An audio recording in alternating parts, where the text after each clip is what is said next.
ఉన్నారంటే కేవలం ఎన్టీ రామారావు గారు మాత్రమే. ఖమ్మం జిల్లాలోని 42వ డివిజన్ బీకే బజార్లో ఉన్న మున్సిపాలిటీకి చెందిన పురాతన చారిత్రక బావిని పూడ్చి ఆక్రమణకు పాల్పడుతున్నారని స్థానికులు ఆరోపించారు. గతంలో త్రాగునీటి అవసరాలకు ఉపయోగించిన బావిని ఆక్రమించి నిర్మాణాలు చేపడుతున్న వారిపై చర్యలు తీసుకోవాలని, స్థలాన్ని సర్వే చేసి ఎస్సీ కమ్యూనిటీకి హాల్కు కేటాయించాలని వారు అధికారులను కోరారు. కొంతమంది ఈ మధ్యకాలంలో ఆక్రమించి దాన్ని పూర్తిగా పూర్తి చేసి దానిపై నిర్మాణాలు చేపట్టారు.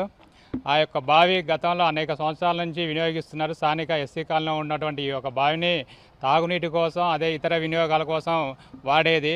దాన్ని కాలక్రమంలో కొన్ని రోజులు బూడటం జరిగింది. ఆ బూడ్చిన దాన్ని స్థానికులంగా ఏరే వాళ్ళు కొని ఆ ఇంటి ముందున్నటువంటి బావి స్థలాన్ని పూర్తిగా మూసేసి దాని మీద నిర్మాణాలు చేపడుతున్నారు. స్థానికంగా మేము పోయి వాళ్ళని అడిగితే వాళ్ళు మాకు అమ్మిన వాళ్ళు ఉన్నారు, వాళ్ళు ఉన్నారు, వీళ్ళు ఉన్నారు అని చెప్పి వాళ్ళు కారణాలు చెప్తున్నారు. కానీ అది స్థానికంగా ఉన్నటువంటి బావి, మున్సిపాలిటీకి సంబంధించిన బావి.